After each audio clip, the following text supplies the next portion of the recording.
ครับขอสวัสดีคือเก่าคือเดิมครับ FC บ่าวสิงคานเนาะมื้อนี้ผมเองบ่าวสิงคานก็มาที่วัดสระกำแพงใหญ่เนาะมาที่วัดสระกำแพงใหญ่มาหาไอ้ไข่ครับพี่น้องเนาะมาหาไอ้ไข่มากับย่าหลวงพ่อคือเก่าเนาะ FC บ่าวสิงคานมื้อนี้ย่าหลวงพ่อเพิ่นก็สิมาลวงไหทองคำไอ้ไข่ให้คือเก่าเนาะเข้า2มื้อติดครับพี่น้องเนาะเข้า2มื้อติด มาเมื่อนั้นได้049ครับพี่น้องเนาะมาได้049มามือแรก49ออกตรงๆเนาะ FC พอมือที่2 04มื้อคืนเนาะมื้อคืนเข้า04อีก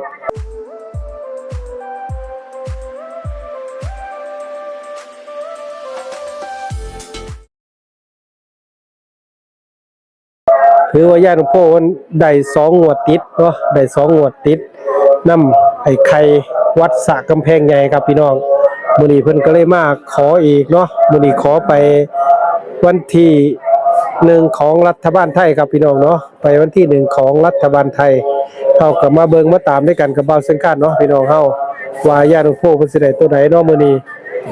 มาขอโชคขอชัยนำไอ้ไข่วัดสระกำแพงใหญ่เนาะ FC บ่าวสังฆานเดี๋ยวผมเองให้ FC เบิ่งเนาะมาฮอดแล้วก็อธิษฐานเอาเด้อ FC บ่าวสิงคาเนาะอธิษฐานเอานำไอ้ไข่วัดสระกำแพงใหญ่ครับพี่น้องเนาะอธิษฐานเอาเองครับเพื่อสิได้มีโชคมีชัยในกันเนาะ FC อธิษฐานซอยกันเพื่อไอ้ไข่สิได้ให้เฮาแม่นๆเนาะเพื่อไอ้ไข่สิได้ให้เฮาแม่นๆเนาะ FC ถือว่าญาติของพวกก็ได้ไป2งวดติดเนาะแต่ว่ามารอบนี้เป็นรอบที่3เนาะมาวัดสระกำแพงใหญ่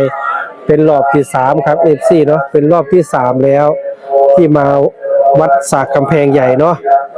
ถือว่ามารอบแรกก็ได้น้ำแม่ย่าตะเคียนเนาะ46ตรงๆครับพี่น้องแล้วมารอบ2มาได้น้ำไอ้ไข่เนาะมาได้น้ำไอ้ไข่2งวดติดเนาะพี่น้องได้49กับ04เมื่อคืนเนาะถือว่าได้2งวดติดครับ FC บ่าวสิงคานมื้อนี้ก็มาเบิ่งมาตามต่อด้วยกันเนาะว่าญาติโคเป็นสิได้ตัวใดอธิษฐานนะครับพี่น้องเนาะอธิษฐานเอานี่ครับไอ้ไข่วัดสระกำแพงใหญ่เนาะขอให้ปังๆคือเก่าเด้อ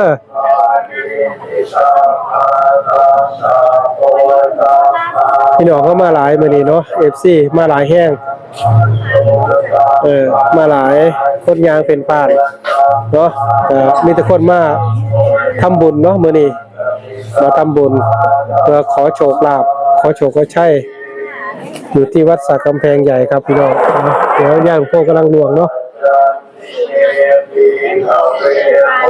ได้เลขอะไรได้เลข6ครับ FC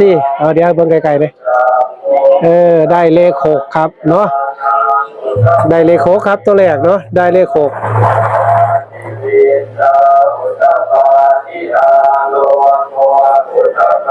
เลข9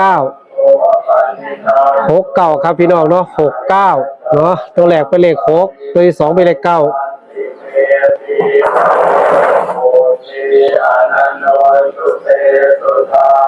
โอ้เลขเลี่ยงเลยพี่น้องเลข7เนาะเดี๋ยวลงคักๆเลย697เนาะ697ครับ FC 697เนาะ697ครับ FC เนาะ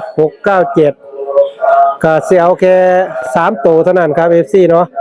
เสียเอาแค่3ตัว697เด้อเนาะ FC บ่าวสิงคาน697เพราะว่าญาติทั้งพวกมันได้มา2งวดติดเนาะได้ไปแล้ว2งวดติดนำไอ้ไข่วัดสระกำแพงใหญ่ครับพี่น้องเนาะมื้อนี้เพิ่นก็เลยมาขออีกครับพี่น้องเนาะขอให้ปังๆคือเก่าเด้อเนาะงวดนี้ก็ขออีกได้2งวดติดแล้วพี่น้องมื้อนี้ก็ได้ไปแล้วเนาะ697ครับพี่น้องเนาะ697มักกะตามครับพี่น้องบ่มักกะปานไปทุกอย่างเป็นแค่เพียงแนวทางครับพี่น้องเนาะทุกอย่างเป็นแค่เพียงแนวทางเบิ่งแล้วก็พิจารณาญาณในการรับชมเด้อ FC บ่าวสิงคานเนาะมื้อนี้ก็พอดีมี FC บางท่านว่าให้ญาติของโคมาจกลวงให้ใครให้แน่เด้อเพิ่นว่าก็มาให้แล้วเนาะมาขอให้แล้วก็ขอให้ปังๆคือเก่าเนาะ FC 697ครับพี่น้องเนาะ697ขอให้ปังๆครับพี่น้องเนาะขอให้ปังๆ697697